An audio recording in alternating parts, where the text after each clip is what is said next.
अगर कोई भी इशू हो तो आप उसको यूट्यूब वेबसाइट से जो है जाके उसको स्टडी आउट कर सकते हैं दोबारा से।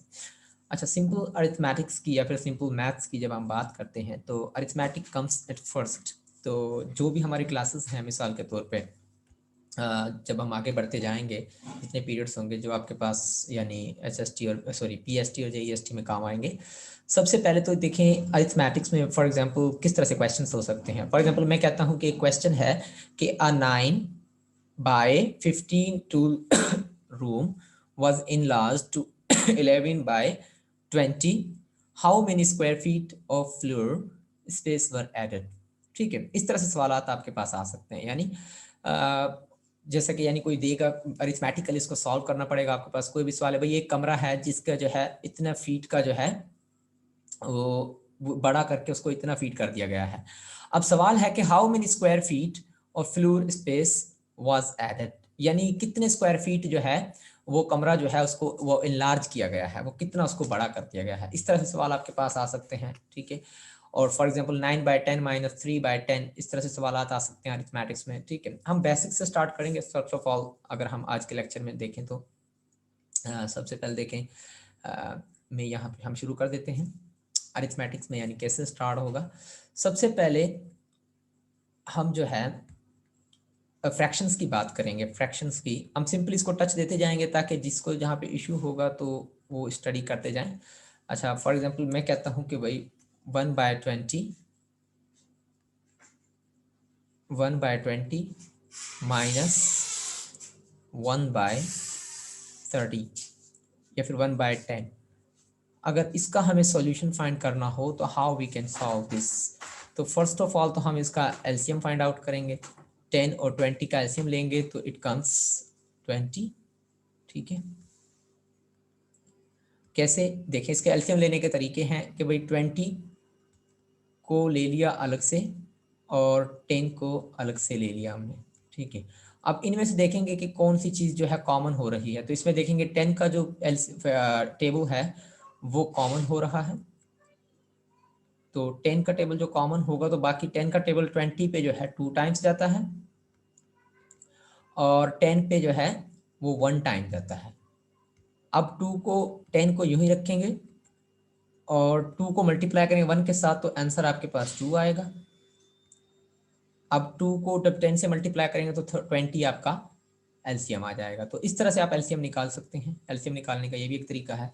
20 का टेबल 20 में 1 टाइम जाएगा, 1 को 1 से मल्टीप्लाई करेंगे तो आपके पास 1 आ जाएगा, माइनस 10 का टेबल जब देखेंगे 20 पे तो 2 टाइम्स जाता है। तो इस 2 को हम मल्टीप्लाई करेंगे ऊपर वाले 1 के साथ तो 2 1 ज़ा 2 हो जाएंगे। ठीक है, अब हम देखेंगे कि 1 में से माइनस करेंगे जब 2 को तो आपके पास -1 आएगा, -1/20 आ जाएगा, -1/20। तो ये आपका आंसर है।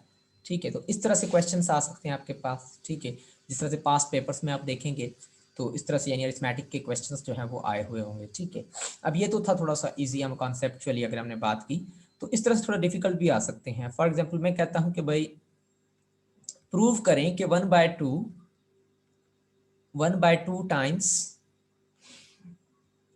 2/3 2/3 प्लस 3/4 वो इक्वल है 1/2 टाइम्स 2/3 प्लस 1/2 टाइम्स 3/4। तो ये बेसिक टॉपिक है, यानी जो सबसे पहला टॉपिक पीएसटी और जीएसटी की तैयारी के लिए हमें आना चाहिए। तो हम फर्दर इसको मज़ीद और भी आगे बढ़ाते जाएंगे। इन टॉपिक्स को पहले अरिथमेटिक को कवर करेंगे फिर आगे चलते जाएंगे। अब हमें इसको जो है प्रूव करना है, इस साइड को इस साइड के इक्वल करना है। तो फर्स्ट ऑफ ऑल तो हम इसे रखेंगे 1/2 कि भाई ये हमारे पास 1/2 है। ठीक है। अच्छा, और एक मिनट में किसी मेंबर को ऐड करूं, वो मैसेज कर रहा है तो। और यहाँ से फिर हम देखें तो 2/3 और प्लस 3/4, 3 और 4 का एलसीएम लेंगे तो 3 और 4 का एलसीएम आ जाएगा आपके पास 12। तो अब 3 का टेबल 12 पे 4 टाइम जाएगा, 4 को ऊपर वाले 2 के साथ मल्टीप्लाई करेंगे, 4 2 ज़ा 8 हो जाएंगे आपके पास, प्लस 4 का टेबल 12 पे 3 टाइम्स जाएगा,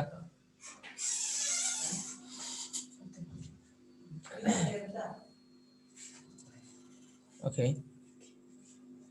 और 4 का टेबल 12 पे हमारे पास 3 टाइम जाएगा, तो 3 को 3 से मल्टीप्लाई करेंगे तो आपके पास 9 हो जाएगा। और जब हम इसको इक्वल करेंगे तो ये इक्वल आ जाएगा, आप देखें 2 2 से कैंसिल हो जाएगा, 2 2 से कैंसिल हो जाएगा, तो ये आपके पास 1/3 बचेगा, प्लस अब 3 1 ज़ा 3, 3 को 1 से मल्टीप्लाई करेंगे 3 हो जाएगा, और 2 को जब मल्टीप्लाई करेंगे 4 से तो 2 4 ज़ा हमारे पास 8 हो जाएगा। इसको हम 8 कर लेंगे। अब ये 1/2 सेम रहेगा, अगर इसको देखें तो ये 1/2 सेम रहेगा। 8 + 9 हमारे पास, 8 + 9 बराबर आ जाएगा किसके, 8 और 9 17 हो जाएंगे आपके पास, 17/12 हो जाएगा हमारे पास, 17/12 इक्वल्स टू,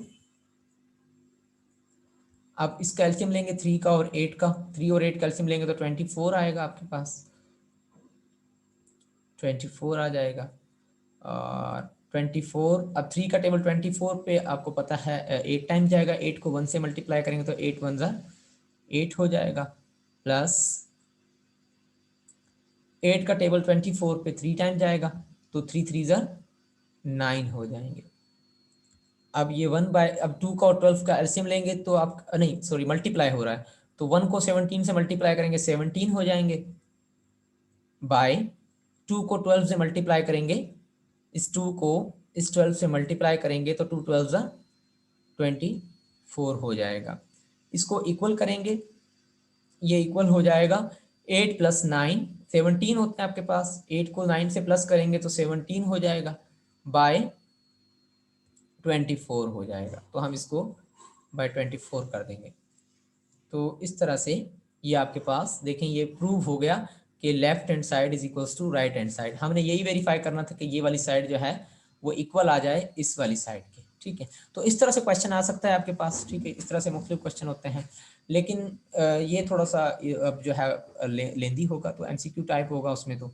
लेकिन हमने क्या करना होगा, एमसीक्यू टाइप किस तरह से हो सकता है, ये क्वेश्चन आ सकता है। फॉर एग्जाम्पल मैं कहूँ कि 2 × 3 प्लस 2 × 3 + 4 इज इक्वल टू, अब ऑप्शन किस तरह से आ सकते हैं, ऑप्शन इस तरह से होंगे कि भाई ऑप्शन ए है आपके पास, ऑप्शन ए में मैं कहता हूं कि भाई ये बराबर है किसके, 2 × 3 प्लस 2 × 4, ये ऑप्शन है कि भाई ऑप्शन ए है कि 2 × 3 + 4 is equal to option A 2 × 3 + 2 × 4, और ऑप्शन बी जो है वो इस तरह से हो जाए कि 2 + 3 और ×2 + 4। ऑप्शन सी जो है वो हम कह देते हैं भाई, ऑप्शन सी में आपके पास हम कहेंगे कि भाई ये सारा बोथ बोथ सही हैं, दोनों सही हैं, ठीक है। और ऑप्शन डी जो है वो नन ऑफ दीज, यानी इनमें से कोई भी नहीं है, ठीक है। तो आप जो है अल्टीमेटली आपको पता है कि जब ऐसे कोई क्वांटिटी आए तो हम क्या करते हैं कि 2 को मल्टीप्लाई करते हैं 3 के साथ, पहले 2 × 3, फिर प्लस करेंगे 2 को मल्टीप्लाई करेंगे 4 के साथ, 2 × 4, 2 × 4, तो इस तरह से देखिएगा कि यानी ये हमारे पास आंसर आ गया 2 multiply by 3 plus 2 multiply by 4। तो इसका ऑप्शन आपके पास option A is a right answer. ठीक है, तो ऑप्शन ए हमारा जो है वो हम कहेंगे कि भाई that's a right answer, because हमें पता है कि भाई जब 2 मल्टीप्लाई हो रहा हो 3 प्लस 4 के साथ, तो हम 2 को मल्टीप्लाई करते हैं पहले 3 के साथ, फिर 2 प्लस 2 को मल्टीप्लाई करते हैं 4 के साथ, अकॉर्डिंग टू दिस फॉर्मूला। अगर ये फॉर्मूला क्या कहते हैं, अगर a टाइम्स b प्लस सी हो, a टाइम्स b प्लस सी हो, तो a टाइम्स b प्लस सी बराबर होता है a times b, a times b plus a times c। तो अगर कभी भी आपके पास इस तरह से क्वेश्चन आए तो यानी आप डायरेक्टली जो है इस तरह से लिख सकते हैं। तो ये इस किस्म के क्वेश्चन जो है आपके पास अरिथमेटिक्स में से आ सकते हैं आपके एग्जाम में जब आप टेस्ट को अटेम्प्ट करेंगे। ठीक है, फॉर एग्जांपल हम पास्ट पेपर्स उठा लेते हैं। एक पास्ट पेपर से मैं आपको दिखा देता हूँ। तो ये पास्ट पेपर से हमारे पास, इनमें से आप देख सकते हैं, मैं अगर आपकी तरफ शेयर करूं तो हाँ, ये रहा। तो अब देखिएगा, इसमें यह क्वेश्चन आया हुआ है कि भाई 70% कैन बी रिटन एज, अच्छा ये परसेंटेज का है। ठीक है, ये भी परसेंट, ये मल्टीप्लिकेशन का है। हाँ जी, ये वाला देखिए, क्वेश्चन नंबर 58 जो है कहता है कि the product of 6a² b and 5b² will B. तो इस तरह देखें, ये क्वेश्चन हम इसको यहाँ पे सॉल्व कर देते हैं। ये पास्ट पेपर्स हैं जो कि IBA के टेस्ट की में जो है ये क्वेश्चन आ चुका है। कहता है कि the product of 6a² b and 5b² will B. मैं यहाँ पे कर देता हूँ, प्रोडक्ट ऑफ 6a² b। ये सवाल है आपके पास्ट पेपर से। 6a² b plus 6a² b and 6a² b and 5b² and 5b², ये आपके यानी पास्ट पेपर्स का क्वेश्चन है। 5b² कह रहा है कि इन दोनों का प्रोडक्ट आपने फाइंड आउट करना है। तो प्रोडक्ट हम किस तरह से फाइंड आउट करते हैं, आपको पता है, हम इसको लिखेंगे इस तरह से, 6a² b मल्टीप्लाई करेंगे, यानी ब्रेकेट ओपन, और इसको ब्रेकेट में बंद रखेंगे, और मल्टीप्लाई करेंगे इसको 5b² के साथ, 5b² के साथ। अच्छा जी, अब देखिएगा, तो हम सबसे पहले एक बात याद रखिएगा, जब भी हम मल्टीप्लाई करेंगे तो नंबर को नंबर से मल्टीप्लाई करेंगे। तो क्या होगा, 6 जब हम 5 से मल्टीप्लाई करेंगे तो 30 हो जाएगा। 6 मल्टीप्लाई बाय 5 इक्वल्स टू 30। और a² को जो है यहाँ पे कोई भी वेरिएबल नहीं है, तो हम a² को यूं ही रखेंगे, a², उसको हम चेंज नहीं करेंगे। b जब b² से मल्टीप्लाई होगा तो b³ हो जाएगा, क्योंकि b की पावर 1 है और b की पावर 2। आपको पता है जब एक लॉ है हमारे पास, मैं यहां पे कर देता हूं, b power 1 multiply by b power 2 किसके बराबर होगा, तो b power 1 multiply by b power 2। आप देखें यहाँ पे एक लॉ लगता है, वो रूल क्या कहता है कि जब भी बेसिस सेम हो, देखिए इनकी बेसिस सेम है, ये b है ये भी b है, जब भी बेसिस सेम होंगी तो हम उनको एक बार लिखेंगे और पावर्स को आपस में प्लस करेंगे, यानी 1 को जब प्लस से करेंगे 2 से, तो ये आपके पास 3 आ जाएगा। तो यहाँ पे आपके पास b की पावर 3 आ जाएगी। तो देखें ये हमारे पास आंसर आ गया इसका 30a² b³। अब देखिएगा कि आपके पेपर में इसका आंसर दिया गया है, वो हम देख लेते हैं कि वो किस तरह से जो है दिया गया है। ये देखिएगा, तो ये क्वेश्चन था, the product of 6a² b and 5b² will be. Option A 30a² b³, option B 30a² b², option C 11a² b², option D 11a² b³। तो आपके पास A is a right answer, because the product of 6a² b multiply by 5b² goes to 30a² b³। तो इस तरह से आप इसको यानी सॉल्व कर सकते हैं। अच्छा जी, अब अगला सवाल देखिएगा, क्वेश्चन नंबर 59 जो है इस क्वेश्चन पेपर का, when 6 is added to a certain number, when 6 is added to a certain number the sum is 9, the number will be, अच्छा that's a very nice question। कहता है कि when 6 is added to a certain number, अच्छा देखिए मैं अब यहाँ पे लिख देता हूँ, कहता है when, अगला पेज में ले लेता हूँ, देखिएगा कहता है when 6 is added to a certain number, हम सपोज कर लेते हैं वो certain नंबर जो है वो x है। कहता है जब 16, हाँ कहता है, हाँ ये रहा, जब when 6 is added मीन्स जब 6 को ऐड किया जाता है किसी सर्टेन नंबर में, और फॉर एग्जांपल वो सर्टेन नंबर जो आपके पास x है, तो कह रहा है कि जो आंसर आता है आपके पास, that answer is the number, the sum is 9, यानी जो आंसर आएगा वो 9 आएगा। तो कह रहा है कि बताएं वो नंबर क्या है, वो नंबर बताएं। तो देखिए हमें x चाहिए, तो यहाँ पे x जो 6 जो है प्लस हो रहा है x के साथ, हम 6 को जो है दोनों तरफ क्या करा देते हैं, माइनस करा देते हैं, यानी 6 माइनस 6, और ये प्लस का x है आपके पास, यानी ये प्लस का 6 था, दोनों तरफ हमने क्या किया, माइनस किया, तो हमारे पास देखिएगा इक्वल्स टू 9, इस तरफ भी हम माइनस कराएंगे, -6, तो ये प्लस का 6,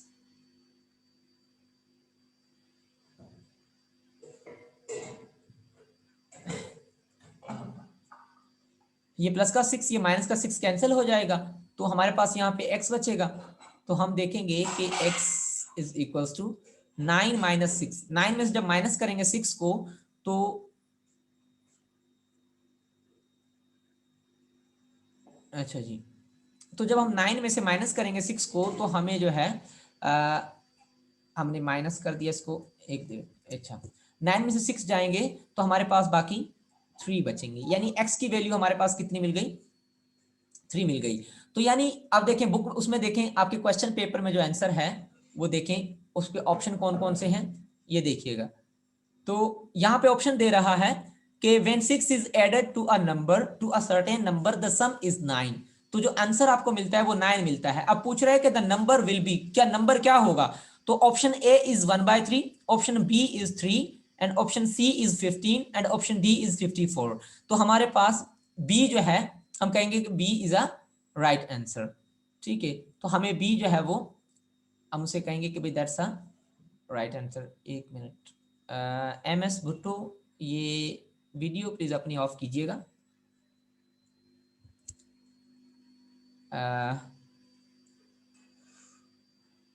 MS भुट्टो अपनी वीडियो बेटा ऑन बंद कर दें। हेलो बेटा, वीडियो बंद कर दें अपनी बेटा। अच्छा, तो अब देखिए कि अब ये हमारे पास इसका आंसर आ जाएगा, जो है हम सिंपली कह सकते हैं कि भाई 6, तो आंसर आपके पास B इज इक्वल्स टू 3 आ जाएगा। तो आई होप कि इसमें कोई क्वेश्चन नहीं होगा आपको, अगर किसी को समझ नहीं आया तो हाथ अपना रेज कर सकते हैं, I will make it understand. Okay, अब देखिए अगला क्वेश्चन है क्वेश्चन नंबर 60 जो है आपके पास।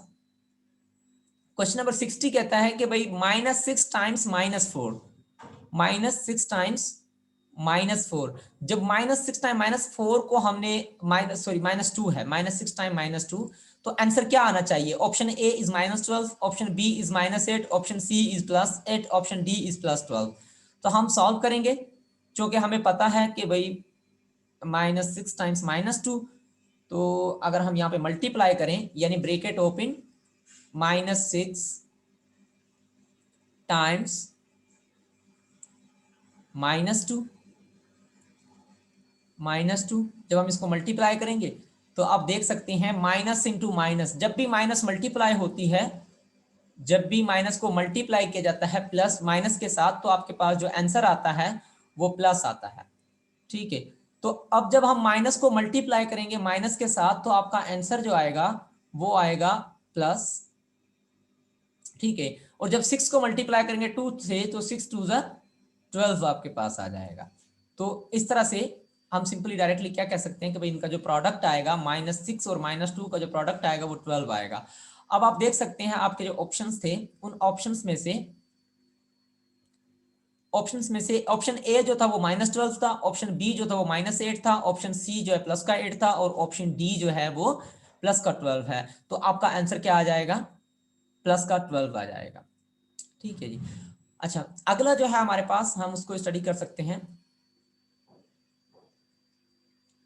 देखिए, कम्यूटेटिव लॉ। अब अरिथमेटिक्स की बात कर रहे हैं, चूंकि हम तो अरिथमेटिक्स में जाहिर है कुछ कम्यूटेटिव प्रॉपर्टीज होती हैं और कुछ डिस्ट्रीब्यूटिव प्रॉपर्टीज होती हैं, कुछ एसोसिएटिव प्रॉपर्टीज होती हैं। सबसे पहले अगर हम बात करें कम्यूटेटिव प्रॉपर्टी की ऑफ रियल नंबर्स, तो कम्यूटेटिव प्रॉपर्टी क्या कहती है कि भैया अगर ए, ये आपके एग्जाम में आ सकता है, यानी फॉर एग्जाम्पल अब आया हुआ भी है, देखें आपके पास्ट पेपर्स में, अगर मैं यहाँ पे शेयर करूं आप लोगों के साथ, तो आपके एग्जाम में कुछ इस तरह से आया हुआ है कि भाई ये देखें, a plus B is equals to B plus A plus B is equals to B plus A. अब ये कह रहा है कि बताएं कि ये कौन सी प्रॉपर्टी है। Option A associative property, option A is associative property, option B commutative property with respect to addition, option C is distributive property, and option D is commutative property with respect to multiplication. कोई बताएगा मुझे इनमें से? Wajahat, mister Wajahat. Commutative property with respect to addition. जी शाबाश, यानी commutative property with respect to addition हो जाएगी। तो इस तरह से हम डायरेक्टली यानी कह सकते हैं ये आंसर हो जाएगा। और जैसा कि हमें पता है अकॉर्डिंग टू कम्यूटेटिव लॉ कि भाई अगर a प्लस बी जो है आपके पास वो बराबर होता है किसके? b प्लस ए के। अच्छा, ये कोई ज्वाइन कर रहा है। अच्छा, यानी हमें पता है a प्लस बी जो है, हम कहते हैं भाई a प्लस बी को हम बराबर रखते हैं किसके? b प्लस ए के। This is known as a commutative law, commutative property with respect to addition. अब देखें एडिशन, फॉर एग्जांपल यानी अगर मैं 2 को प्लस कराता हूं 3 के साथ, 2 को प्लस कराता हूं 3 के साथ, या फिर मैं 3 को प्लस कराऊं 2 के साथ, 2 को प्लस कराएं 3 से, या 3 को प्लस कराएं 2 से, सॉरी यहां पे मैंने ये सी नहीं आएगा बल्कि ए आएगा ये। ठीक है, तो 2 को प्लस कराऊं 3 से, या फिर 3 को प्लस कराऊं 2 से, 2 प्लस 3 आपके पास आंसर 5 आएगा, और 3 प्लस 2 से भी आपका आंसर 5 ही आएगा। तो दोनों सूरतों में आपका आंसर क्या आएगा? सेम आएगा। तो इसे हम कहते हैं commutative property over addition of real numbers की property with respect to addition. अच्छा देखिए, उसके बाद अगर हम बात करें आपके पास पेपर्स में ये जो क्वेश्चन है, हाँ इसके साथ ही अगर हम देखिएगा यहाँ पे एक और क्वेश्चन मैं ले लेता हूँ। हाँ, मैं कहता हूं कि भाई 3 प्लस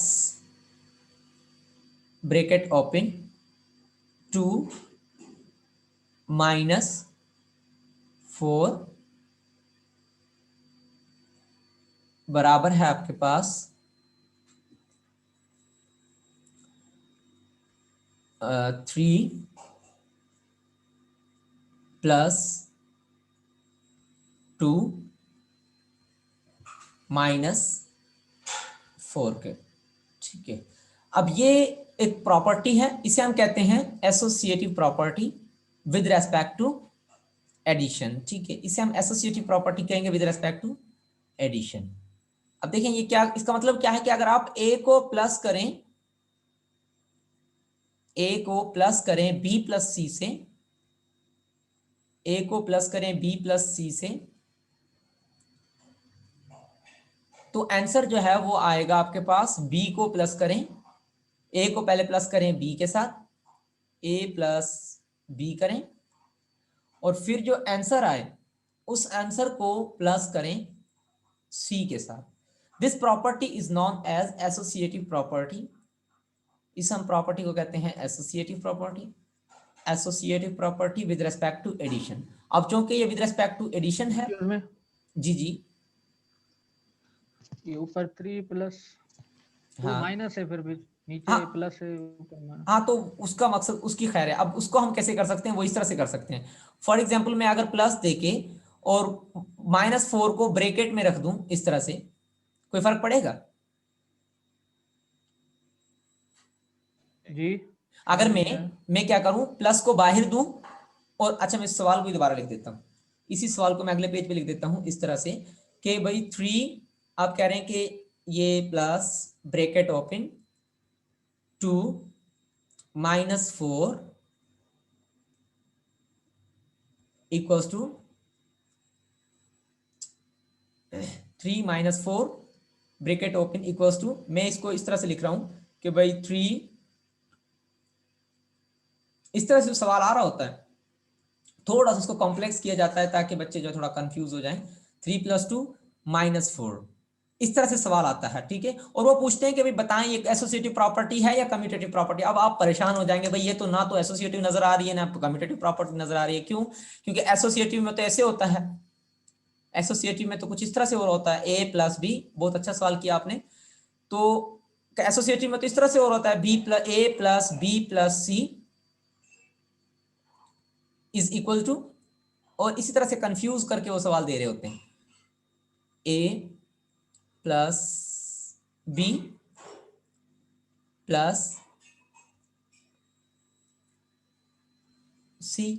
ठीक है। तो वो कहते हैं कि भाई सवाल तो एसोसिएटिव प्रॉपर्टी तो इसे कहते हैं, तो इसमें तो माइनस आ गया बीच में, तो ये एसोसिएटिव कैसे हो सकता है?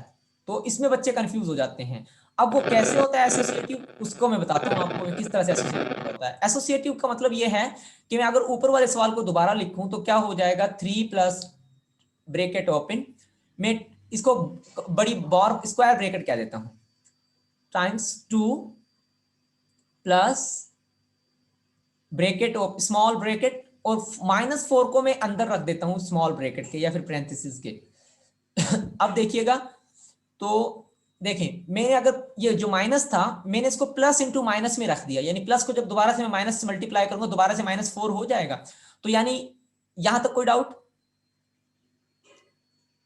नो। ठीक है, तो यानी ये प्लस इंटू माइनस मैंने तोड़ के रख दिया। अब देखें, यानी सी जो है मेरे पास वो -4 के बराबर है। सी, ए को मैं, ए जो है मैं कह रहा हूं कि ए बराबर है हमारे पास 3 के, और बी बराबर है हमारे पास 2 के, ठीक है, और सी बराबर है हमारे पास -4 के। तो ए हमारे पास बराबर है 3 के, प्लस बी हमारे पास बराबर है 2 के, ब्रेकेट बंद हो जाएगी, प्लस, और सी हमारे पास बराबर है -4 के। अब देखिए, ये a प्लस बी प्लस सी, और ये हमारे पास a प्लस बी पे ब्रेकेट है, यहां पे a, ये b प्लस सी पे ब्रेकेट है, और ये हमारे पास a प्लस बी पे ब्रेकेट है, और प्लस ये जो हमारे पास -4 है ये c के बराबर है। तो क्या ये भी एसोसिएटिव प्रॉपर्टी नजर आ रही है, नहीं आ रही? ये भी यूं ही लग रहा है कि ये भी एसोसिएटिव प्रॉपर्टी ऐसे ही है।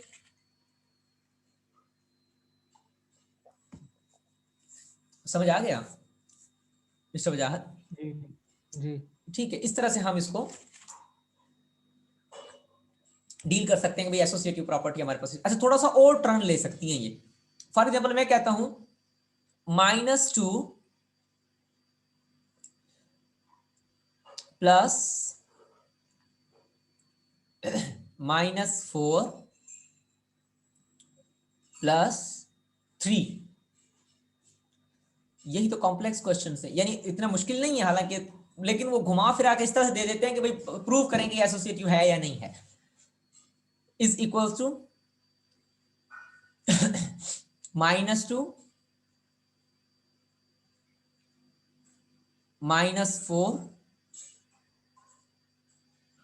+3। कोई आप में से बताएगा कि ये कौन सी प्रॉपर्टी है? कम्यूटेटिव है, एसोसिएटिव है, डिस्ट्रीब्यूटिव है, एसोसिएटिव ओवर मल्टीप्लिकेशन है, एसोसिएटिव ओवर एडिशन है, एसोसिएटिव ओवर सब्ट्रैक्शन है, associative over addition. Associative over addition.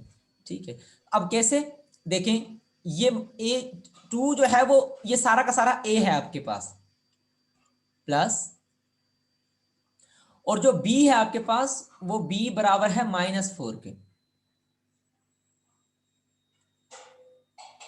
b बराबर है आपके पास -4 के प्लस, और जो c है वो बराबर है आपके पास 3 के, इक्वल्स टू, आप देखिएगा a जो है आपके पास वो बराबर है -2 के, और ये जो -4 है, इस माइनस को मैं बिल्कुल -4 को बिल्कुल जैसे हमने पिछला क्वेश्चन किया है तो प्लस इंटू माइनस लिख के, यानी ये -4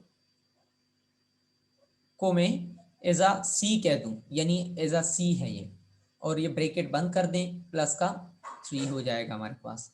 तो it looks like it's an associative property.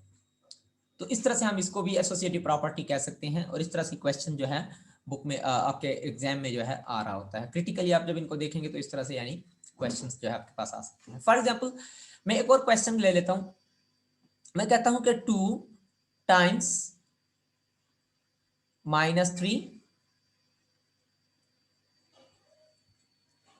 2 times -3 is equal to -3 times -3 times 2। ये कौन सी प्रॉपर्टी है?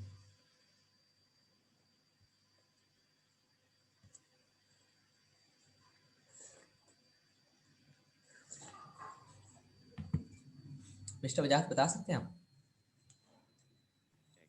मल्टीप्लिकेशन वाली है। हाँ, शाबाश। It is a multiplicative property, commutative over addition, या हम इसे क्या कहें, कम्यूटेटिव प्रॉपर्टी ओवर मल्टीप्लिकेशन। ठीक है, कम्यूटेटिव प्रॉपर्टी ओवर मल्टीप्लिकेशन, यानी देखें कैसे, अगर हम इसे a कह दें और इसे b कह दें इज इक्वल टू, इसे हम b कह दें और इसे हम a कह दें, तो ये क्या बन जाएगा, ये हमारे पास कहलाएगा a मल्टीप्लाई बाय b, यानी a टाइम्स b और b टाइम्स a। तो जब कभी भी आपके पास a टाइम्स b बराबर हो b टाइम्स a के, तो इस प्रॉपर्टी को हम कहते हैं कम्यूटेटिव प्रॉपर्टी। ये भी कम्यूटेटिव प्रॉपर्टी है बट ओवर एडिशन। पीछे जो हमने बात की थी वो कम्यूटेटिव प्रॉपर्टी थी बट ओवर, हाँ ये वाली जो थी ये ओवर एडिशन थी। ये जो हमने पीछे बात की थी आई थिंक, हाँ जी ये वाली बात, a plus B is equal to B plus A, ये हमारे पास कम्यूटेटिव प्रॉपर्टी थी ओवर एडिशन। लेकिन ये जो प्रॉपर्टी हमारे पास ये कम्यूटेटिव प्रॉपर्टी ही है, यानी a times b is equal to b times a, ये भी कम्यूटेटिव प्रॉपर्टी है but this is a commutative property over multiplication, ये ओवर मल्टीप्लिकेशन कहलाएगी। ठीक है, इस तरह से आप इनको डील कर सकते हैं। फॉर एग्जाम्पल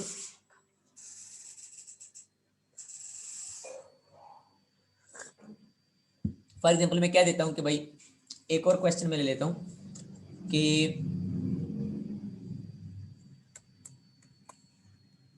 यहां पे मैं देता हूं -3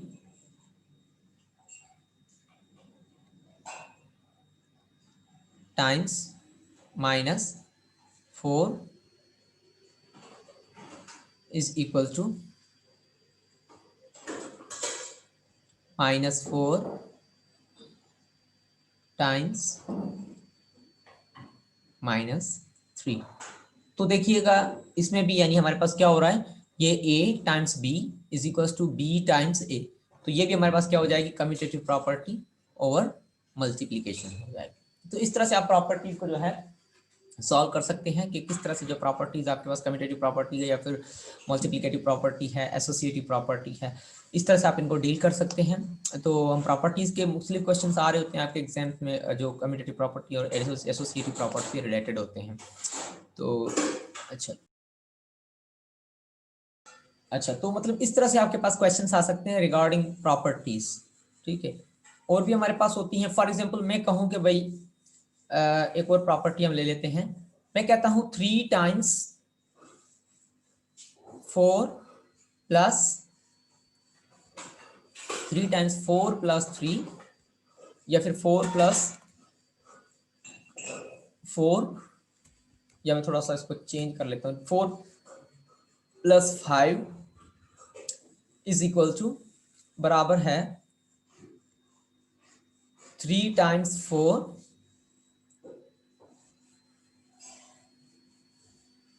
प्लस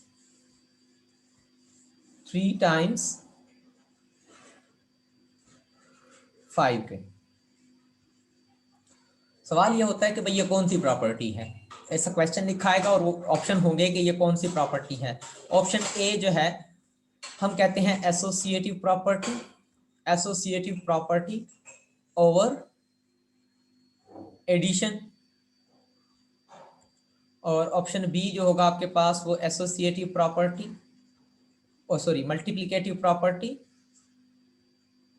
प्रॉपर्टी ओवर एडिशन। मैं इसको शॉर्ट फॉर्म में लिख रहा हूँ। ऑप्शन सी जो है वो आपके पास डिस्ट्रीब्यूटिव प्रॉपर्टी ओवर एडिशन, और ऑप्शन डी जो है वो है नन ऑफ दिस, इनमें से कोई भी नहीं, नन ऑफ दिस। तो एब्सोल्युटली ये हमारे पास डिस्ट्रीब्यूटिव प्रॉपर्टी ओवर एडिशन होती है, यानी ये डिस्ट्रीब्यूट हो रहा है। हम क्या कर रहे हैं, 3 को 4 से डिस्ट्रीब्यूट कर रहे हैं, 4 को पहले 3 से, या 3 को सबसे पहले हम 4 से डिस्ट्रीब्यूट कर रहे हैं और फिर 3 को हम 5 के साथ डिस्ट्रीब्यूट कर रहे हैं। That is what is known as a distributive property over addition, यानी हमने पहले 3 को 4 के साथ डिस्ट्रीब्यूट किया प्लस फिर 3 को 5 के साथ डिस्ट्रीब्यूट किया। अगर इसी प्रॉपर्टी, यानी ये प्रॉपर्टी क्या बन जाएगी, A times B plus C equals to A times B plus A times C। इसे कहते हैं डिस्ट्रीब्यूटिव प्रॉपर्टी ओवर एडिशन। और एक और प्रॉपर्टी है, फॉर एग्जांपल हमारे पास A times B minus C, इसे हम कहते हैं, ये भी हमारे पास डिस्ट्रीब्यूटिव प्रॉपर्टी होती है, and this is known as, ये हमारे पास A times B minus A times C, तो इसे हम कहते हैं, ये भी डिस्ट्रीब्यूटिव प्रॉपर्टी है बट ओवर माइनस सब्ट्रैक्शन। हम कहते हैं this is a distributive property over subtraction, और and this is known as a distributive property over addition. ठीक है, तो इस तरह से यानी हम इसको, इन प्रॉपर्टीज को यानी जो है देख सकते हैं कि किस तरह से हमारे पास जो है प्रॉपर्टीज जो एग्जाम में आ सकती हैं, जो टेस्ट आपके पास है, यानी उसमें इस तरह से डिस्ट्रीब्यूटिव प्रॉपर्टीज और एसोसिएटिव प्रॉपर्टीज जो है वो लागू होंगी। तो हो सकता है होप के यहाँ पे कोई क्वेश्चन नहीं होगा आपको यहाँ तक। तो इस तरह से प्रॉपर्टीज से आपके पास क्वेश्चन आ सकते हैं, और मुख्तलिफ किस्म के जो हम पास्ट पेपर से इंशाल्लाह सॉल्व करते जाएंगे साथ साथ। जैसे कि इस पास्ट पेपर में पहला सॉल्व किया है हमने आज, तो इसमें हमारे पास ये चंद क्वेश्चन आए हुए थे, सारे हमने उससे रिलेटेड जो है इनको किया, और इंशाल्लाह हम जो है जितने भी क्वेश्चंस होंगे फिर हम इनको मज़ीद जो है इस तरह से सॉल्व करते जाएंगे, थोड़ा थोड़ा टाइम इनको लेते जाएंगे, फिर हम फर्दर इसको जो है डिस्कस करते जाएंगे इंशाल्लाह। ओके, यहाँ तक आपको कोई क्वेश्चन नहीं होगा, हम इसको मज़ीद इंशाल्लाह डिस्कस करेंगे।